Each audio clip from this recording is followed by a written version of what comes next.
Hello అండి. Welcome to BRK news. నేను మీ Ravi Bandari. And ఈరోజు మనతో ఉన్నారు అడ్వకేట్ పృథ్వీ గారు. సో, ఇంపార్టెంట్ లీగల్ టాపిక్స్ పైన మనతో మాట్లాడడానికి సార్ ఉన్నారు. సార్‌తో మాట్లాడి ఆ ఇంపార్టెంట్ టాపిక్స్ ఏంటి, వాటి చట్టాలేంటి, వాటి గురించి పూర్తి వివరాలు సార్‌తో మాట్లాడి తెలుసుకుందాం. Hello sir. అంటే బేసిక్‌గా వేధింపుల చట్టం ఆడవారికి వర్తిస్తుందా? మగవారికి వర్తించదా? సో, దీని గురించి మీరేం చెప్తారు? అట్రాసిటీస్ లేకపోతే క్రూయాలిటీ ఓకే. ఏదైనా సరే అటు ఫార్మస్ ఏదైనా సరే ఇప్పుడు డైవర్స్ అప్లై చేసేటప్పుడు ఏం చేస్తామంటే సెక్షన్ 13 ఆఫ్ హిందూ మ్యారేజ్ యాక్ట్లో కానీ క్రిస్టియన్ మ్యారేజ్ యాక్ట్లో కానీ సెక్షన్ 10లో కానీ క్రిస్టియన్ మ్యారేజ్ యాక్ట్లో కానీ మనం పెట్టేటప్పుడు ఏంటంటే క్రూయాలిటీ అనే పదం వాడతాం మనం. అట్రాసిటీస్ మ్యారేజ్ అయిన తర్వాత ఉండేటువంటి అట్రాసిటీస్ని మళ్ళీ డైవర్స్ దగ్గరికి వచ్చేసరికి రెండు రకాలుగా చెప్తారు. ఒకటేమో ఫిజికల్ అట్రాసిటీస్ అండ్ ఒకటేమో cruelty, physical cruelty and mental cruelty. Okay.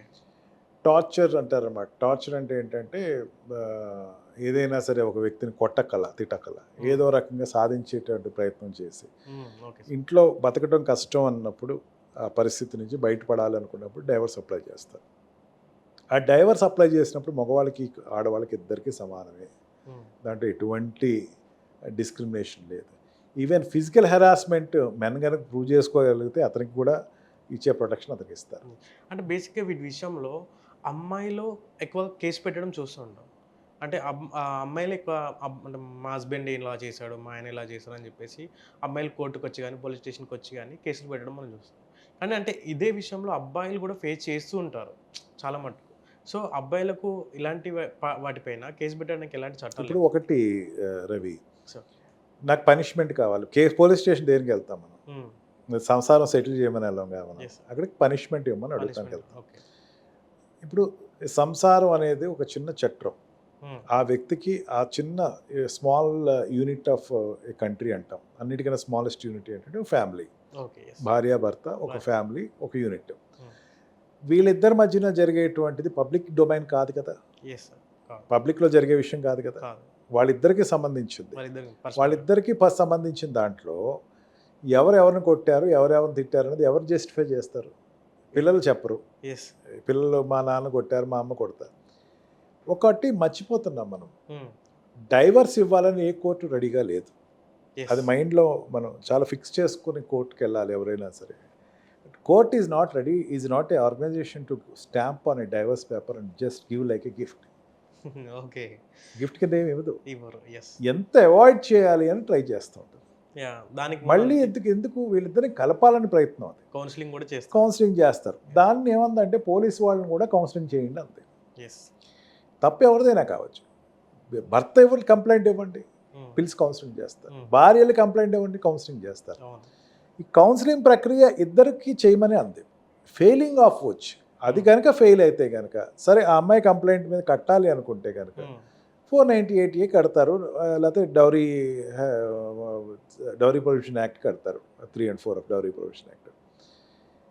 కట్నం ఏదైనా సెంటర్ పాయింట్ మళ్ళీ ఎక్కడికి వెళ్తుంది? కట్నంలోకి వెళ్ళిపోతున్నాం మనం.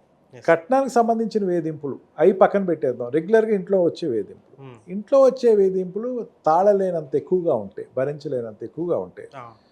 కోర్టు ఇద్దరికి సమానంగానే డైవర్స్ ఇస్తుంది. ఆడవాళ్ళకి ఎక్కువ బాధలు పడితే ఎక్కువ, మగవాడు తక్కువ బాధపడితే లేదు కాదు. Abruptly broken down of a family relationship అంటారు. కోర్టులో ఎక్కువ వాడతారు. Whether the family relation is broken down irreparably, ఇది ఇంకా వీళ్ళిద్దరు కలవరు, సమస్య లేదు అనుకుంటే ఆడవాళ్ళు బాధ పెట్టినా మగవాడికి ఇస్తారు, మగవాడి బాధ పెట్టినా ఆడవాళ్ళకి ఇస్తారు. నాకు రిపీటెడ్గా నాకు వచ్చే క్లయింట్స్ కూడా చాలామంది అడుగుతూ ఉంటారు ఈ క్వశ్చన్, ఏమంటే డైవర్స్ ఆవిడేస్తే వస్తుందంటే మేము వేస్తే రాదట. అది అబద్ధం. ఓకే. నువ్వు బాధపడ్డావు, నువ్వు డిమాన్స్ట్రేట్ చేయగలిగావు, నువ్వు చెప్పుకోగలిగావు, నీకు నీ బాధపడింది ఇది, నీ తారీఖులో ఇట్లా అయింది అని నువ్వు చెప్పుకోగలిగావు, ఖచ్చితంగా నువ్వు వెళ్ళొచ్చు డైవర్స్ కోసం. ఓకే. మగవాడికి డైవర్స్ ఆడవాళ్ళకి డైవర్స్ కాదు, ఆడవాళ్ళకి డైవర్స్ మగవాడు డైవర్స్ కాదు అన్నది కాదు. ఆడవాళ్ళు అప్లై చేసినా మగవాడు అప్లై చేసినా హెరాస్మెంట్ పార్ట్, క్రూయాలిటీ పార్ట్ మీరు అడిగారు కాబట్టి క్రూయాలిటీ పార్ట్లో ఇద్దరికీ ఈక్వల్గానే డైవర్స్ అనేది ప్రొవిజన్ ఇచ్చారు. ఓకే.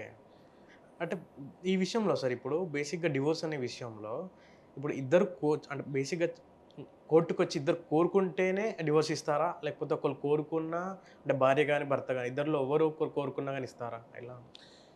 బాధపడిన వాళ్ళు ఎవరు కోర్టుకి ఇచ్చినా వాళ్ళకి డైవర్స్ ఇవ్వడానికి వాళ్ళ యొక్క అభ్యర్థన వెరిఫై చేస్తారు, ఓకే. ఎవిడెన్స్ వెరిఫై చేస్తారు.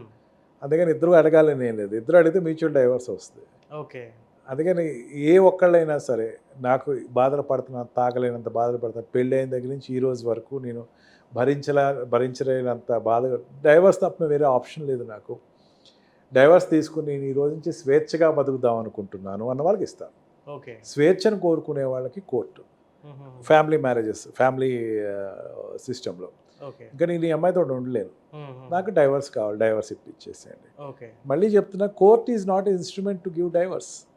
ఓకే. ఇంకా కోర్టు అందుకే పరిశీలిస్తుంది ఇద్దరికి డైవర్స్ ఒకటే పరిష్కారమా, వీళ్ళు కలుస్తారా, వీళ్ళు మాట్లాడితే కలుస్తారా. చాలామందికి కోర్టులో కూడా నేను అనేకమైనటువంటి కేసులు, డైవర్స్ కేసులు చేశాను కాబట్టి చెప్తున్నాను రవి. ఈ డైవర్స్ కేసుల్లో, నేను చేసిన డైవర్స్ కేసులో ముఖ్యంగా చెప్తున్నాను, ఒక స్టేజ్లో కలవటానికి ఆలోచిస్తారు. అంటే ఆప్షన్ ఇవ్వద్దా? ఇవ్వాలి కదా, ఇవ్వాలి. వాళ్ళిద్దరికీ సంబంధించింది.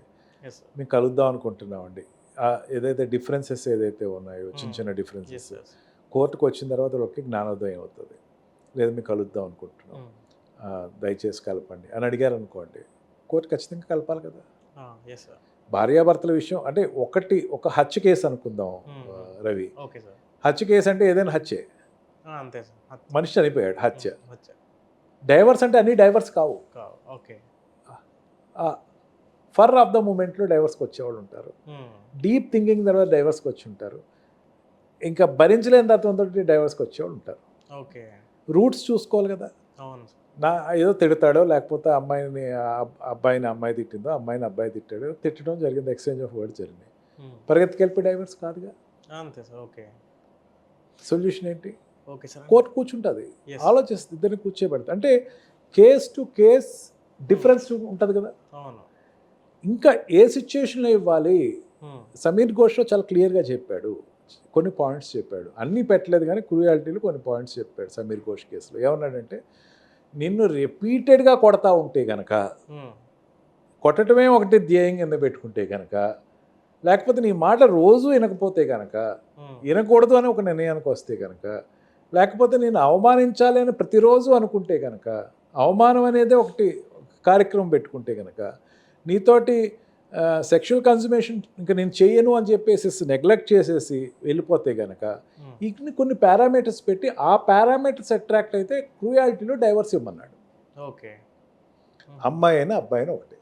Okay sir. ఓకే. వీళ్ళకి ఇవ్వాలి, వాళ్ళకి ఇవ్వద్దు కాదు, ఓకే, ఇద్దరికి ఈక్వల్గా క్రూయాలిటీలోకి వస్తుంది. Okay, done sir. అంటే ఇంకో డౌట్ సార్ నాకు, ఇప్పుడు ఎవరికైతే కోర్టు డివోర్స్ ఇస్తుందో, ఆఫ్టర్ దట్ వాళ్ళిద్దరూ మళ్ళీ కలవాలనుకుంటే ఆ డివోర్స్ క్యాన్సిల్ అయ్యే ఛాన్స్ ఉంటుందా? డైవర్స్ క్యాన్సిల్ ఉండదు. ఓకే. డైవర్స్ విడిపోవటం, మళ్ళీ కలవటం ఉండదు, మళ్ళీ వాళ్ళు మ్యారేజ్ చేసుకోవాలి తప్ప. మళ్ళీ మ్యారేజ్ చేసుకోవాలి. ఓకే. అది చట్ట ప్రకారం చేసుకోవాలా, లేకపోతే చట్ట ప్రకారం? ఏదైనా చట్ట ప్రకారం. చాలామంది తెలియని విషయం ఏంటంటే, మ్యారేజ్ అంటే ఏదో ప్రతి కార్యక్రమం మ్యారేజ్ అనుకుంటారు, కానీ హిందూ మ్యారేజ్ యాక్ట్లోను, Christian marriage act, Indian divorce యాక్ట్లో మ్యారేజ్ అంటే ఏంటో క్లియర్గా రాశాడు. హిందూ మ్యారేజ్ యాక్ట్ అంటే సప్తపది 7 అడుగులు నడవాలి, అగ్ని చుట్టూతో 7 అడుగులు నడవాలి, అదే పెళ్ళి. ఓకే. అది లేదంటే పెళ్ళి కాదు. ఓకే. అంటే ఇండియన్ డైవర్స్ యాక్ట్, క్రిస్టియన్ మ్యారేజ్లో అయ్యేసరికి ఖచ్చితంగా ప్రకటన ఒకటి నడవాలి. ఆ ప్రకటన అన్నది ఈ రకంగా ఇవ్వాలి. అక్కడ వచ్చిన పాస్టర్ అనేది రిజిస్టర్ బుక్లో ఎంటర్ అయ్యాలి. అప్పుడు Indian marriage, I mean what we call Indian divorce యాక్ట్లో మ్యారేజ్ సిస్టమ్ అది. అదే స్పెషల్ మ్యారేజ్ యాక్ట్, రిజిస్ట్రేషన్ అవ్వాలి, 1 month నోటీస్ పీరియడ్ ఉంటుంది. ఆ తర్వాత ఎవరైనా అబ్జెక్షన్స్ ఉంటే చెప్పచ్చు. అబ్జెక్షన్ ఎందుకు అడుగుతారంటే, ఏమో ఆవిడకి ముందు పెళ్ళి అయిపోయిందేమో, ఓకే, ఆవిడ ఎవరికి తెలియకుండా సీక్రెట్గా వచ్చి అక్కడ ఒక స్టిక్కర్ పెట్టిందేమో, మొదటి భర్త వచ్చి నాకు అబ్జెక్షన్ అండి, నాకు ఆల్రెడీ ఇంతకు ముందు పెళ్లి చేసుకుంది అని చెప్పి చూస్తున్నాం కదా మెడ్రాస్లో. ఒక అంటే బేసిక్గా హిందూ మ్యారేజ్ ప్రకారంగా అయినా, ముస్లిం మ్యారేజ్ ప్రకారంగా అయినా, లేకపోతే క్రైస్తవ మ్యారేజ్, క్రిస్టియన్ మ్యారేజ్ అయినా సరే, ఆఫ్టర్ దట్ రిజిస్ట్రేషన్ అయితే ఖచ్చితంగా ఉండాలి. లేదు, registration is not mandatory. Okay. It is an, ఈ మధ్యన చెప్పింది ఏంటంటే, ఇట్ ఈస్ అన్ ఆబ్లిగేటరీ అన్నారు, ప్రతి వాళ్ళు చేయించుకుంటే బెటరు రిజిస్ట్రేషన్. అంటే ఈ మ్యారేజ్ అంటే మీరు ఇందాక చెప్పినట్టు స్పెషల్ మ్యారేజ్ యాక్ట్ ప్రకారం అయితే ఖచ్చితంగా రిజిస్ట్రేషన్. దాంట్లో మళ్ళీ నీ క్యాస్ట్, రిలీజన్ ఏ ఉండదు. ఇండియన్ సిస్టమ్ నమ్మాను, నేను రిజిస్ట్రేషన్ మ్యారేజ్ చేసుకుంటున్నాను అంటే, ఇద్దరు ఏ క్యాస్ట్ అయినా సరే, ఏ రిలీజియన్ అయినా సరే అక్కడికి వచ్చి మ్యారేజ్ చేసుకోవచ్చు. Okay sir. That is special marriage act. Thank you sir. Thank you. Thank you so much. మాకైతే మంచి ఇన్ఫర్మేషన్ అయితే ఇచ్చారు. So thank you sir. Thank you. So చూసారు కదండి, మంచి ఇన్ఫర్మేషన్ అయితే సార్ ఇచ్చారు. మీకు ఏమైనా డౌట్స్ ఉంటే కింద స్క్రోల్ అవుతున్న నెంబర్కి కాల్ చేసి సార్ని కాంటాక్ట్ అవ్వండి. మీకు ఏమైనా డౌట్స్ ఉంటే సార్ మొత్తం క్లియర్ చేసేస్తారు. సో చూస్తూనే ఉండండి లేటెస్ట్ అప్డేట్ కోసం బీఆర్కే న్యూస్.